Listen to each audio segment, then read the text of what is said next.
C'est ridicule, c'est malheureux, c'est curieux. Le spectacle qu'a livré M. Marcel Guilavogui à la barre du tribunal de ce siège. Maître Pépé Antoine Lama, on sait très bien que c'est l'un des avocats du capitaine Moussa Dadis Camara. Et aujourd'hui, lors d'une interview, on a adressé la parole pour savoir ce qu'il pense réellement de la sortie de Marcel Guilavogui, parce que on le sait très bien, depuis maintenant très longtemps sur les réseaux sociaux, on était en train de faire un peu le buzz partout, soi-disant que il y aura un rebondissement dans ce procès du 28 septembre parce que Marcel va prendre la parole pour réellement dire les vérités de ce qui s'est passé au stade du 28 septembre. Malheureusement, tout ce que nous sommes en train d'écouter encore ne sont pas des révélations ou bien ça ne peut pas conduire réellement à un rebondissement. Et quand on donne la parole à Maître Pépé de ce qu'il pense de cette sortie, il nous dit tout simplement que c'est une montagne qui a accouché de la souris. Pour mieux comprendre, je vous invite à regarder cette vidéo, mes frères. Bienvenue à tous dans cette nouvelle vidéo. Je suis Gaspard. Et si c'est la première fois que vous regardez une de mes vidéos, n'oubliez pas de vous abonner, partager, puisque ça pourrait intéresser aussi d'autres personnes. Quelle est votre réaction? À plus. C'est ridicule, c'est malheureux, c'est curieux. Le spectacle qu'a livré M. Marcel Guilavogui à la barre du tribunal de ce siège, dans une verve incongrue, teintée de contre-vérité, M. Marcel Guilavogui s'est planté en voulant charger le président Moussa Dadis Camara. C'est la montagne qui a accouché d'une souris.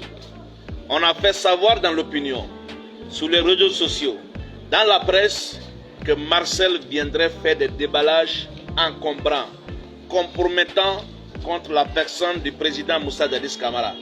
Mais c'est la montagne qui a accouché d'une souris. Monsieur Marcel n'a pas été en mesure de livrer sa prétendue part de vérité sans se référer sur les contre-vérités qu'on a couchées sur un document pour lui faire lire. Et vous avez dû remarquer avec moi que ces contre-vérités étaient tellement évidentes que Marcel lui-même avait du mal à rester droit dans ses bottes.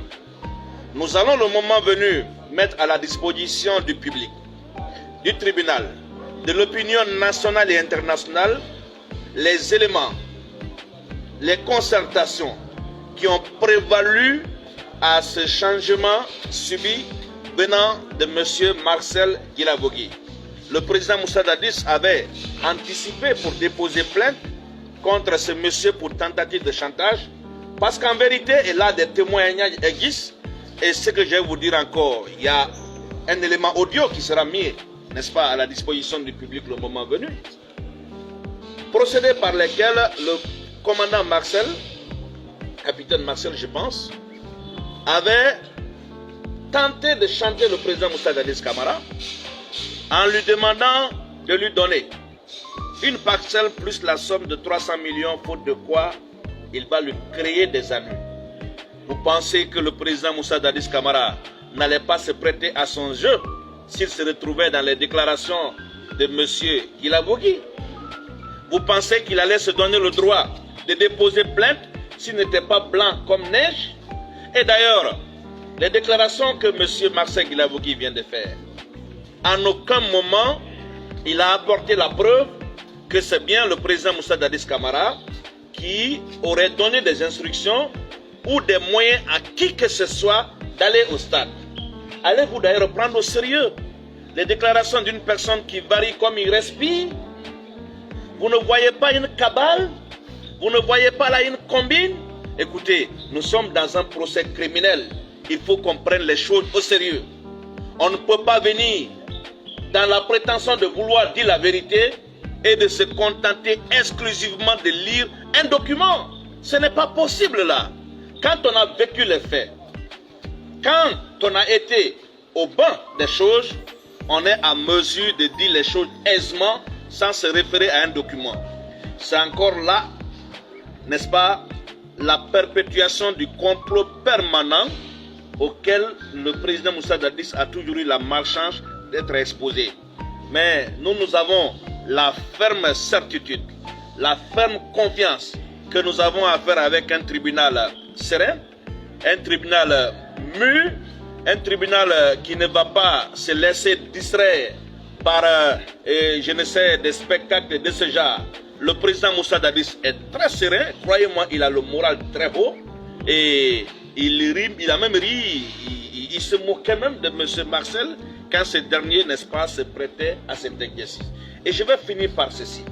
Vous ne trouvez pas dans la narration, pour ne pas dire dans la lecture du document de Marcel, une certaine similitude entre le passage de commandant Toumba et de Marcel? Il y a des similitudes. Les vocabulaires sont les mêmes. Les faits pratiquement se confirment, sauf la partie où il a été attesté qu'il était au stade en train de se livrer à des exactions, il est en train de les nier. Mais vous avez quand même entendu certaines parties civiles qui sont venues confirmer que Marcel était au stade en train de se livrer à des exactions. Marcel prétend avoir été au stade pour une raison qu'il vient d'invoquer. Mais toujours est-il, il n'a pas soutenu à la barre de ce tribunal que c'est bien le président Moussa Dadis qui l'a envoyé. Donc c'est la preuve encore une fois que le président Moussa Dadis est blanc comme neige. Il va sortir de cette procédure les mains propres et son honneur et son intégrité qui ont été souillés par des affabulations montées de toutes pièces ne tardera pas à être rétabli au terme de ce procès. Vous estimez que c'est un complot contre Moussa Dadis Camara? Un complot permanent. Un complot permanent. Interrogez-vous sur le niveau d'étude du commandant Marcel. Pensez-vous qu'il est à mesure de coucher un tel document sur papier? Pensez-vous qu'il a cette formation-là qui lui permet de rédiger de cette manière? La réponse, vous le saurez, n'est-ce pas, quand nous allons prendre la parole, parce que nous avons aussi des déballages à faire, nous aurons des éléments que nous allons, le moment venu, mettre à la disposition du tribunal et même du public. C'est moi qui vous remercie.